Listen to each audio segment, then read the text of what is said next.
tarde y haré todo lo posible para no aburrirles. De hecho, mis queridos, agradezco, por cierto, a Marcelo y a Hidra por esta invitación. Y, en fin, siempre es un gusto estar aquí y conversar con ustedes. Vean este tema, me dijeron que hable sobre medios impugnatorios, pero reformulado un poco, lo puse así: impugnación y teoría de los recursos. Es un tema que en la Universidad Católica, donde yo doy clases, porque soy profesor a tiempo completo ahí, es todo un ciclo de clases, o sea, 15 semanas. Bueno, 15 semanas voy a tener que de alguna manera meterlo en una hora, porque 1 hora y media ya sería demasiado. Nos vamos a ir más allá de las 10, no se podría. Y también es importante contar con las preguntas del caso, si los hubiera. Entonces, he tenido que segmentar mi exposición para que se pueda privilegiar de una parte algunas consideraciones de orden teórico y de otro lado consideraciones de orden práctico que me parece que muchos de ustedes estarían esperando, pues. Entonces, el tema que se me da es medios impugnatorios y a continuación vamos a ver qué es lo que tenemos por aquí. En primer lugar, habría que preguntarnos qué es impugnar. Trataré de ir rápido, queridos. Si es que alguien tiene alguna pregunta, puede interrumpirme sin ningún problema, ¿vale? ¿Qué es impugnar? Bueno, impugnar viene de pugnus, puños, que implica puño, que a su vez simbolizaría ataque. Impugnar significa atacar, más que defenderse, atacar. ¿Ok? ¿Qué más? Cuando hablamos de impugnación, no solamente hablamos de cualquier tipo de ataque, sino un ataque contra resoluciones y específicamente resoluciones judiciales. Nosotros, por ejemplo, no sé si alguien aquí ve penal, pero si es que, bueno, yo no veo, algo por ahí he leído, nosotros es posible que impugnemos disposiciones fiscales. Bueno, en ese caso no son resoluciones judiciales, son otro tipo de resoluciones. También entra el tema de la impugnación aquí, pero lo que nos vamos a preocupar en adelante son contra resoluciones expedidas por un juez, ¿ok? Y teniendo esto en cuenta, estamos comenzando a delimitar nuestro objeto de estudio. Cuando hablamos de impugnar o teoría impugnatoria, podemos estar hablando de dos grandes dimensiones. Una primera, que tiene que ver con la impugnación recursal, o sea, impugnación mediante lo que se conoce como recursos, y de otro lado, impugnación mediante pretensión autónoma, o sea, es impugnación que se da mediante un proceso autónomo contra una resolución que ha recibido la calidad de cosa juzgado, que ya es firme. Vean, ahorita vemos ejemplos. Lo que vamos a hablar ahora es sobre lo primero, o sea, sobre impugnación recursal, pero no sobre lo segundo, no solo porque no habrá tiempo, sino porque pues no me han pedido que hable sobre eso, sino sobre teoría de los recursos. Entonces, por ejemplo, vean, hay muchísimos recursos y ustedes ciertamente, aquellos que son de derecho sobre todo, saben, conocen. Por ejemplo, el recurso de reposición dirigido a atacar decretos o resoluciones de mero trámite o de acto de un simple impulso del proceso, como por ejemplo, dense por ofrecido los medios de prueba, tráigase para resolver. Son resoluciones muy simples que no están motivadas. La reposición busca, al menos en procesal civil, busca impugnar este tipo. En penal ya es diferente. El recurso de reposición penal tiene otras particularidades que no viene al caso explicar aquí. Tenemos el clásico recurso de apelación, el recurso de reconsideración administrativo, en donde implica una prueba nueva, así está al menos regulado en la LPAG, pero depende de cómo esté, pues, esto regulado en los TUPAS o en los reglamentos de las diversas entidades de la administración pública. Tenemos el famoso recurso de casación, que tiene su regulación, si es casación civil, si es casación penal, si es casación laboral y si es casación en todo caso contencioso administrativa. Tiene toda una regulación especial que en todo caso pues, se tiene que conocer consultando los códigos. Tenemos el recurso de queja, que funciona cuando por ejemplo un órgano expide una resolución, yo impugno y ese mismo órgano me dice no, te rechazo tu recurso. Ahora, vean qué cosa, porque por ejemplo esto funciona cuando se trata de un recurso de apelación. Un juez de primera instancia expide una resolución, yo apelo y mi recurso tengo que dirigirlo ante ese mismo juez. O sea, tengo que presentarlo ante él mismo. Él es quien va a conceder el recurso y luego lo va a elevar al superior. Pero ese juez que no va a resolver mi recurso, simplemente va a calificarlo, me dice, no, tu recurso está mal. Bueno, en ese caso, ¿qué hago? ¿Me quedo sin nada? No, tengo el recurso de queja que me permite ir directamente al juez que va a resolver mi recurso para decirle, hey, juez que vas a resolver mi recurso, mira, no me ha concedido. Este juez de abajo no me pide que tú, no permite que tú lo resuelvas. Así que pronúnciate. En eso consiste el recurso de queja, así en líneas muy, pero muy generales. ¿Ok? No lo vamos a ver en este momento porque el tiempo va a exigir que nosotros nos concentremos en los dos recursos principales que son apelación y casación. ¿Ok? Tenemos también el otro recurso famoso, que es el recurso de agravio constitucional, que se dirige al Tribunal Constitucional. No lo vamos a ver en este momento.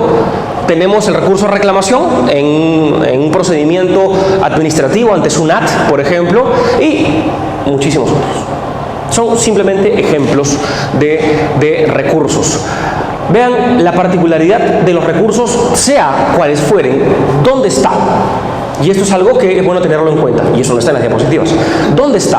Está en que si es que yo planteo un recurso, lo que yo evito es que el proceso termine.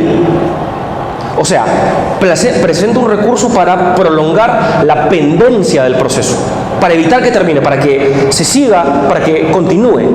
Y en este caso particular, lo que se busca es que un órgano diferente, ¿ok? Que un órgano diferente, salvo algunos casos, que pueda pronunciarse respecto de la impugnación, respecto de mi desacuerdo con la resolución impugnada.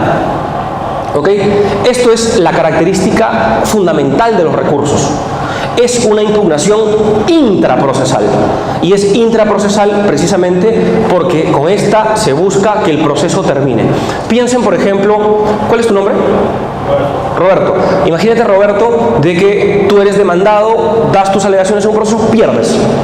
El juez de primera instancia dice, sentencia, declaro fundada la demanda. Roberto perdió.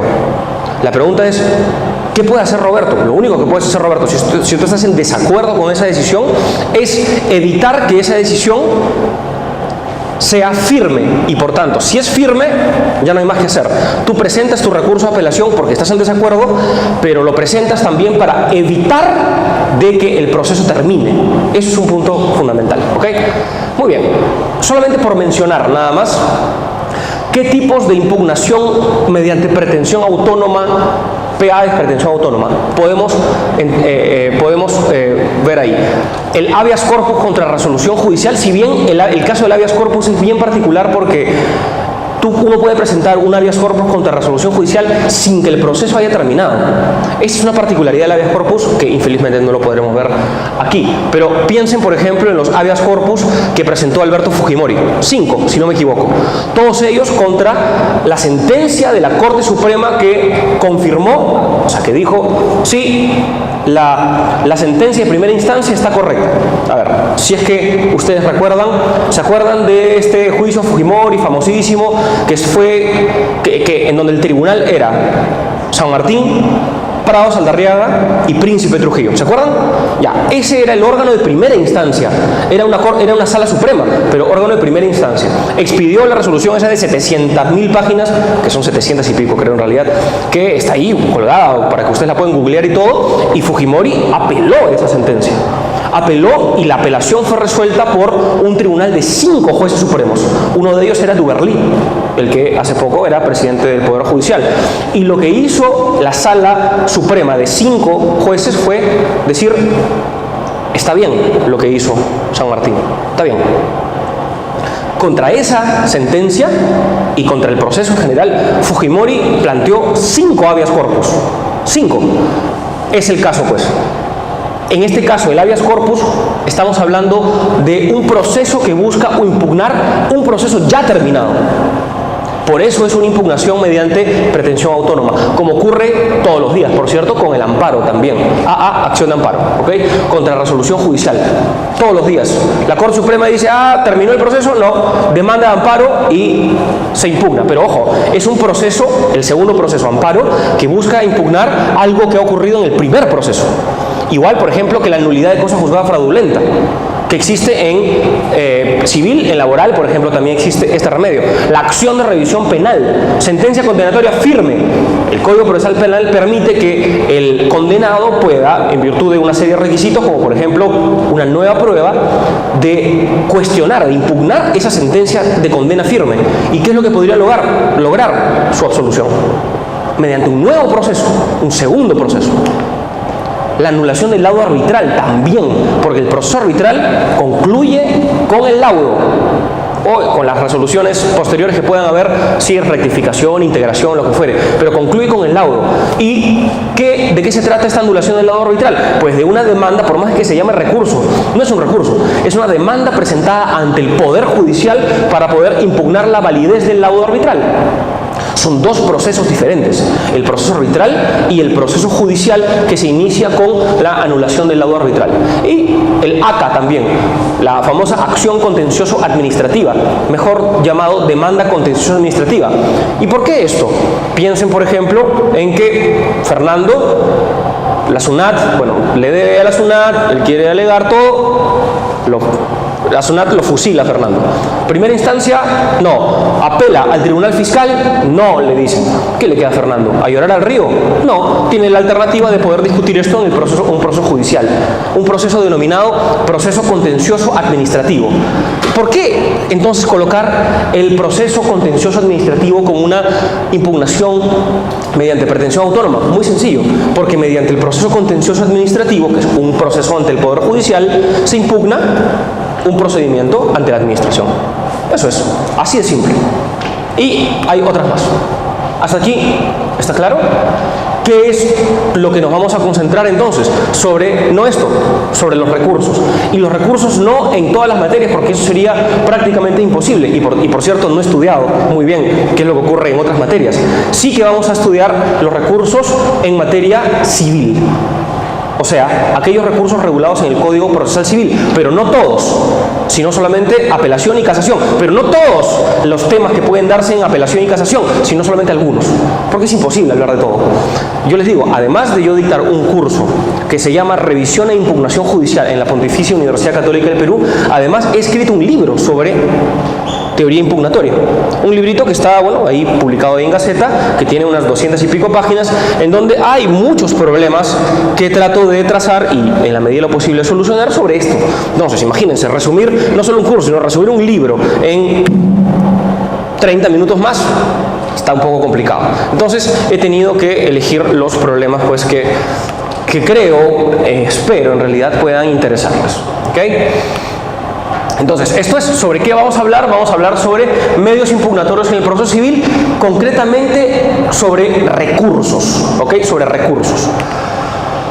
Pero antes de hablar sobre los dos recursos que quisiera yo conversarles, sobre apelación y casación, es necesario, creo yo, invertir un tiempito corto, tómenme el tiempo si quieren, espero no demorar más de 8 minutos más o menos para esto, en esto de acá.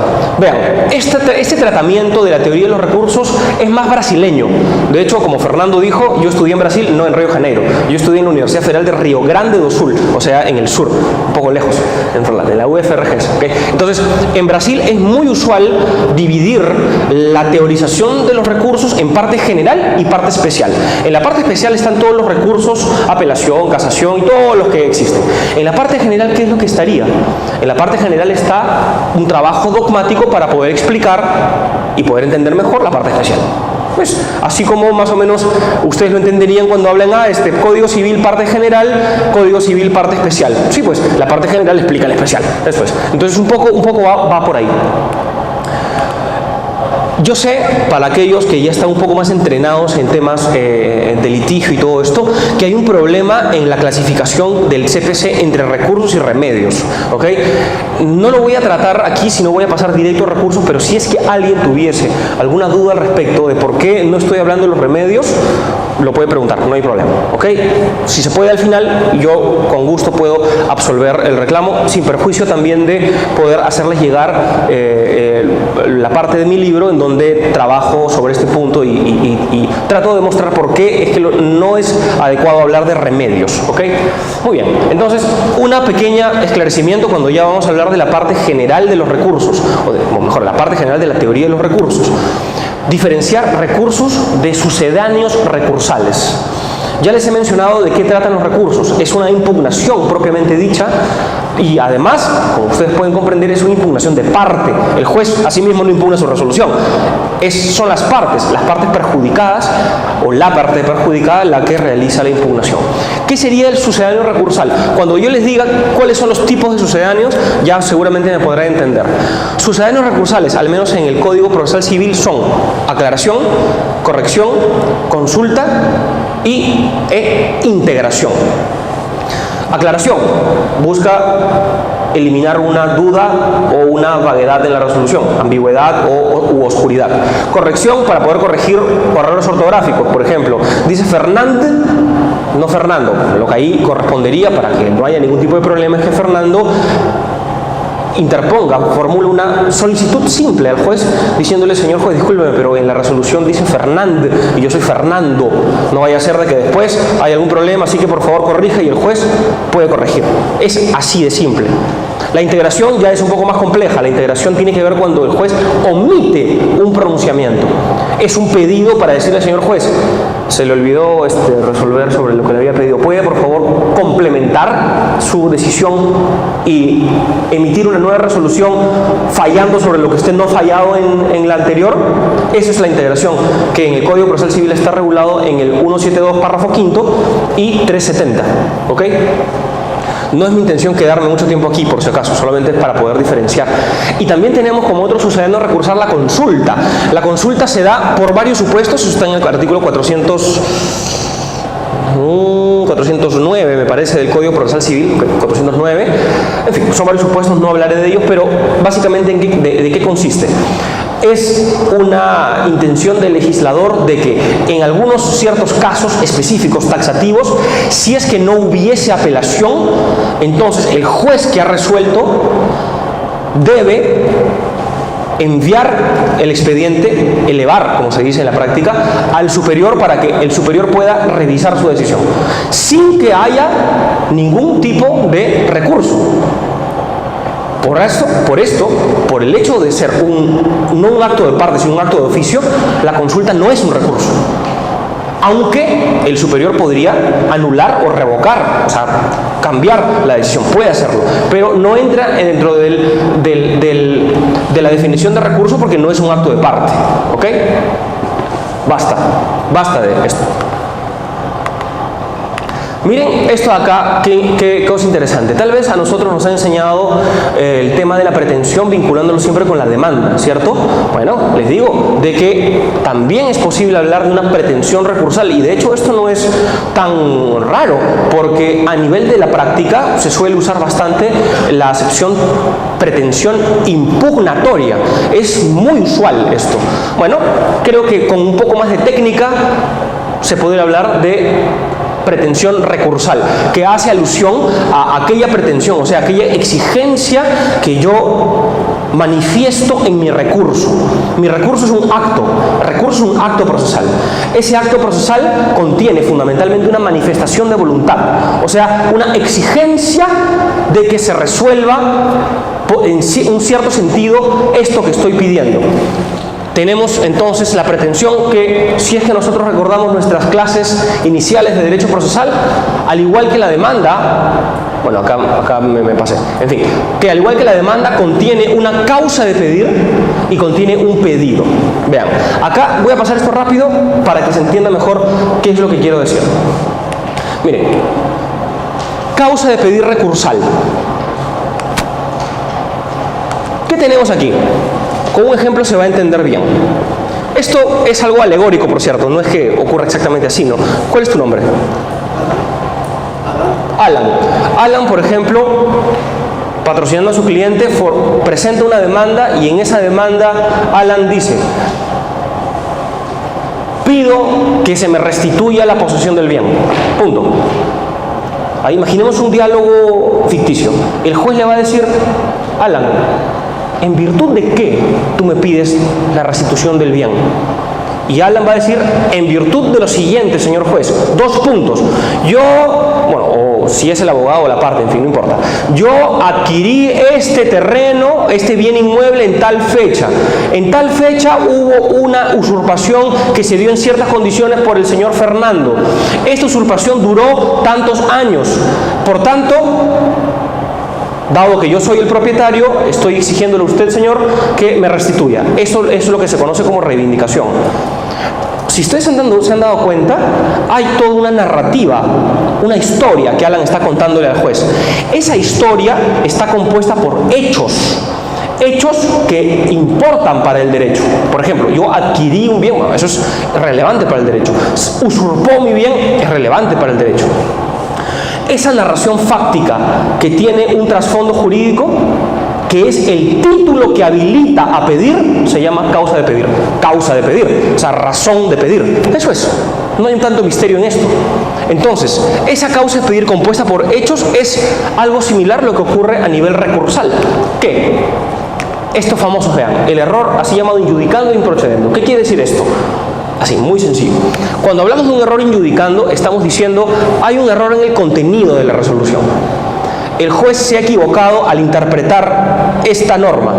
El juez se ha equivocado en valorar esta prueba. El juez, también podría ser, no ha valorado esta acta, se equivocó. Si lo hubiese hecho bien, yo hubiese ganado. Por tanto, hay un error que el juez que resuelve el recurso tiene que corregir. Utilizo el nombre en latín porque es muy usual. En castellano es un idioma también bonito, al igual que el latín. Ese sería pues un error de juicio. Error de juicio que puede ser entonces, si es un tema de interpretación del derecho o de aplicación, sería un error de juicio por una cuestión de derecho, cuestión jurídica. Si es un tema probatorio que tiene que ver con una mala apreciación de los hechos, sería una cuestión, un error de juicio sobre una cuestión fáctica o una cuestión de hecho. ¿Se entiende? ¿Se entiende?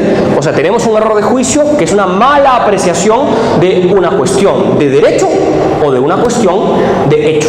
Piensen en su práctica. Cuando ustedes dicen: señor juez, usted no ha tenido en cuenta este testimonio, está cuestionándose la resolución, diciendo que hay un error de juicio porque hay una mala valoración del testimonio. Esto es.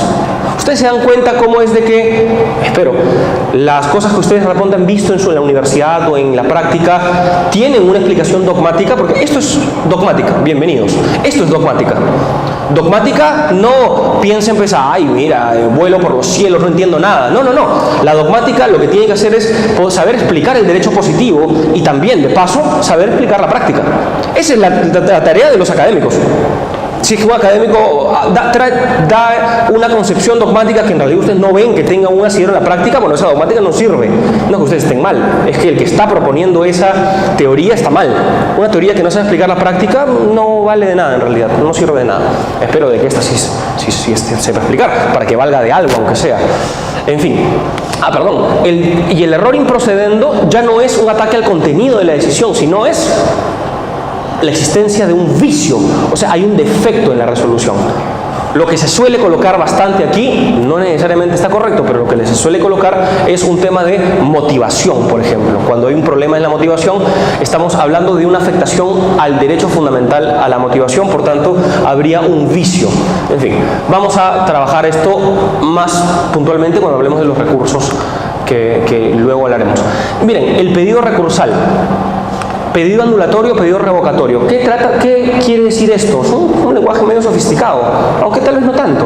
¿Qué es lo que trata de decir? Muy sencillo. En mi recurso, ¿qué es lo que yo pido? Bueno, yo puedo pedir solo 2 cosas. O puedo pedir de que esa resolución se anule, o puedo pedir de que esa resolución sea revocada. Cuando hablamos de anulación, es, señor juez, imaginemos que es una apelación. Señor juez superior, destruya la resolución de primera instancia. Destrúyala para que el juez de primera pueda volver a pronunciarse. Anular significa destruir. siempre implica una deconstitución, una destrucción. Se extingue el acto con la declaración de nulidad. ¿Ok? Cuando hablamos de un pedido revocatorio, yo le estoy pidiendo que destruya. Lo que yo estoy pidiendo es, señor juez de apelación, cambie usted la decisión. Por ejemplo, Roberto, fundada la demanda, él es el demandado, perdió. Lo que él busca, si formula un pedido revocatorio, es ¿qué cosa? Señor juez de apelación, cambie el sentido, yo quiero ganar, declare usted infundada la demanda. Infundada. El juez de primera dijo fundada. Yo quiero que el juez de segunda diga infundada, o sea que cambie la decisión, o improcedente, también puede ser, ¿cierto? Muy bien. Y aquí un detalle, puede haber acumulación, y es muy normal. Pretensión impugnatoria principal, que se declare la nulidad de la resolución 10. Pretensión subordinada, por ejemplo, que se declare, que se revoque la resolución número 10. No sé si ustedes más o menos están al tanto, pero cuando hablamos de una acumulación subordinada, lo que estamos pidiendo es lo siguiente. Juez, primero mira mi pretensión principal. O sea, primero mira si es que corresponde o no declarar nulidad. Si es que tú crees que no corresponde, recién allí mira mi pretensión subordinada o mi pedido subordinado, que sería la revocación. De eso trata esta acumulación subordinada. Nosotros nos hablaron, sí, oye, pero a mí me hablaron de acumulación de pretensiones en la demanda. Claro, bueno, bienvenido. Te cuento de que aquí también hay pretensiones y por tanto puede haber perfectamente acumulaciones. Y rigurosamente, vea, ¿cómo te llamas? César. Rigurosamente, César, ¿sabes la acumulación que hay? Es acumulación de pedidos o acumulación de causas de pedir recursal. Rigurosamente eso es lo que hay. Esa es una sutileza, ¿no? Bueno, pero en fin, no voy a profundizar sobre esto porque los voy a espantar. No quiero hacer eso. Entonces aquí podemos hacer una primera pregunta. Y vean que esto ya acá, ya no quiero volar tanto, ahora sí quiero pisar tierra. ¿Por qué es importante esta dogmática de hablar de pretensión recursal? En cuanto a la práctica, por una razón muy sencilla, porque yo en primer lugar tengo que identificar cuáles son los errores de la resolución que estoy o que quiero impugnar. ¿Tiene un vicio? ¿Tiene un error de juicio? Si es un error de juicio, ¿es respecto a una cuestión de derecho? ¿O es en todo caso una cuestión fáctica? ¿O es todo? Hay error de improcedente, o sea, un vicio, hay un error en la interpretación o hay un error en la probanza, en la valoración. Si hay todo, bueno, bacán. Entonces voy a identificar cuáles son los errores y a partir de esa identificación yo voy a poder plantear bien mi recurso. ¿Y cómo lo voy a plantear? Muy sencillo. O elijo pedir la nulidad o elijo pedir la revocación, pero si es que yo pido la nulidad, ¿qué es lo que me corresponde? Es un pedido anulatorio. ¿Qué es lo que correspondería? Correspondería dedicarle todo un apartado a demostrar por qué es que debe anularse. O sea, tengo que demostrar la existencia del vicio en la resolución. Del otro lado, si es que yo estoy formulando un pedido revocatorio, si quiero que se revoque la resolución, entonces lo que tengo que hacer, como dice aquí, es sustentar mi error de juicio. ¿Dónde está el error? ¿Dónde se equivocó? Vean, esto acá no sale de aquí de mi cabeza. Eso aquí está en las disposiciones generales de la parte del Código Procesal Civil que habla sobre medios impugnatorios. Concretamente en el artículo 358. Ese artículo es clave, Ese artículo es clave porque te dice, Roberto, de que tú tienes que describir el vicio o el error. Entonces, lo que se espera es de que tú hagas un buen recurso. Esto puede ayudar a reflexionar sobre la importancia de tener en cuanto a nuestro esquema mental diferenciado cuál es un pedido anulatorio, qué es un pedido revocatorio, dónde está el error de juicio, dónde está el error de procedimiento. Eso es un poco lo que se propone, ¿ok? Entonces, ¿está claro hasta aquí? ¿Más o menos? ¿Está bien? Ya. Hay un tema importante también de la parte general de los recursos que tiene que ver con la famosa pluralidad de instancias. ¿Ok? Esto lo pasaremos muy rápido porque, en fin, creo que más o menos ya todos sabemos dónde está. Pues sí, está en un lugar que se llama Constitución. Es por tanto una garantía. Pero, ¿qué cosas, no? La Constitución simplemente dice pluralidad de instancias, punto. Inciso séptimo y habla sobre otra cosa. O sea, son 3 palabras las que usa la Constitución. Solo 3. Entonces, a partir de esas 3 palabras surgen muchas preguntas, como por ejemplo, ¿cuál es su nombre? Leví, como por ejemplo, querida Leví, mira, ¿qué es instancia? Ah, gran pregunta. Directo, al grano, a la yugular. Instancia es... Voy a daros una definición compleja y luego les doy el sinónimo para que se entienda. La definición, que la tomo de Eugenia Ariano, quien a su vez, miren, escuchen esta, no la van a creer, quien a su vez lo ha tomado del artículo 278 del Código de Enjuiciamientos en materia civil peruano de 1852. Estamos hablando de una definición de un código de hace casi 150 años. Genial, Eugenia, para poder encontrar esto, ¿eh? Bueno, ¿qué es lo que dice Eugenia? Que a su vez dice el código del 1852. Código de enjuiciamientos en materia civil, vean. La instancia es la prosecución del juicio de la demanda hasta la resolución que se pronuncie sobre ella, o del recurso hasta la resolución que se pronuncie sobre el recurso. Eso es. Entonces tú dices... Entonces, instancia sería, sería un procedimiento de la demanda hasta la sentencia, y eso sería primera instancia. Y entonces, segunda instancia sería del recurso hasta la resolución que se pronuncia sobre el recurso. Sí, eso es, exactamente, nada más. Eso es. No hay que arañarse las vestiduras en lo absoluto. Eso es instancia. Por eso, un juez que tramita un proceso de primera instancia es un juez de primera instancia. Y un juez que tramita el recurso y que se pronuncia sobre él es un juez de segunda instancia. No hay mucho misterio aquí. Eso es, nada más. Entonces, ahí podemos comenzar a entender pluralidad de instancias.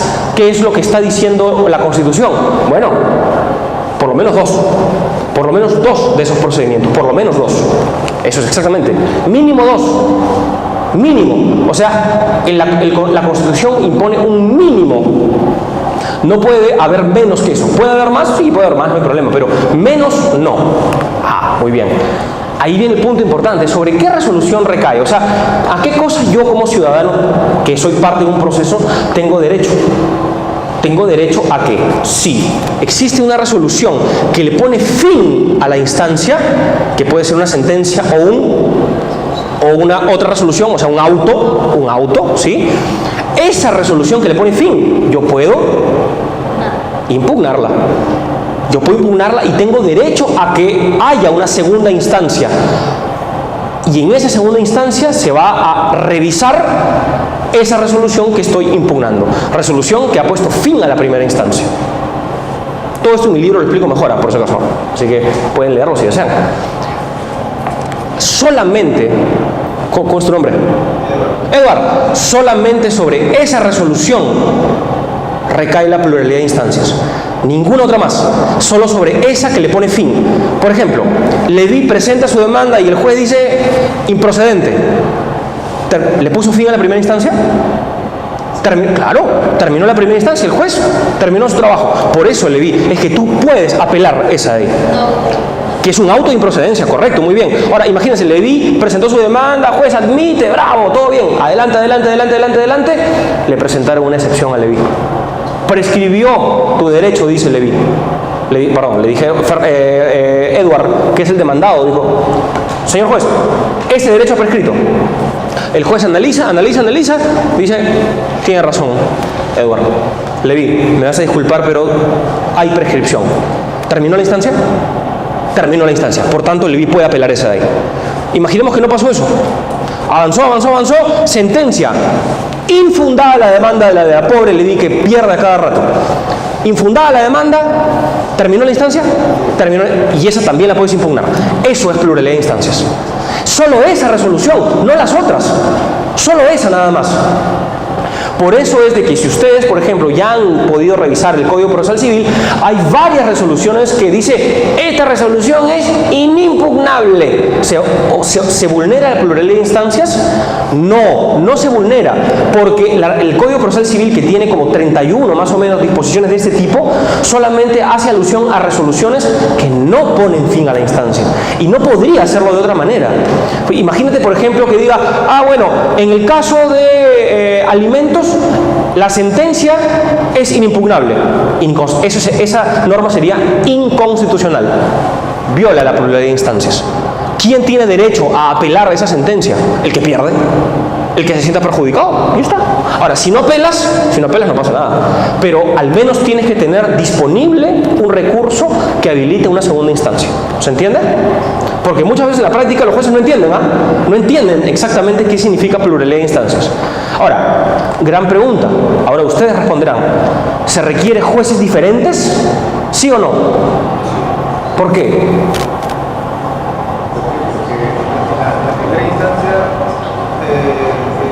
Hay un juez, la segunda Bueno, pero en el caso de Fujimori, en primera instancia eran 3 jueces. Con el Código Procesal Penal actual, el juez de juzgamiento de primera instancia, por regla general, son 3 jueces.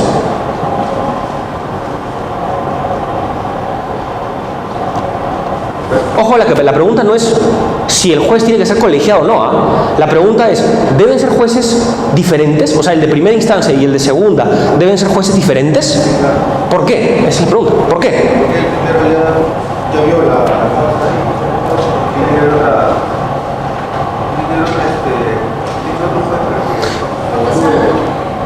pero puede no ser sala, porque si es que estamos hablando de un proceso de alimentos, ¿quién resuelve en primera instancia de alimentos? Paz letrado. ¿Y la apelación aquí dónde va? ¿A una sala? Juzgado especializado o mixto. Es uno solo. Y ahí termina el proceso, ahí terminó. Entonces, miren, cuidado, cuidado con esas cuestiones. ¿Por qué es que tienen que ser jueces diferentes? Poco por lo que ustedes están pensando. Porque si estamos hablando de 2 instancias, por definición, necesariamente son jueces diversos. Tienen que ser. Si fuese el mismo juez, no sería segunda instancia. Ahí está el punto.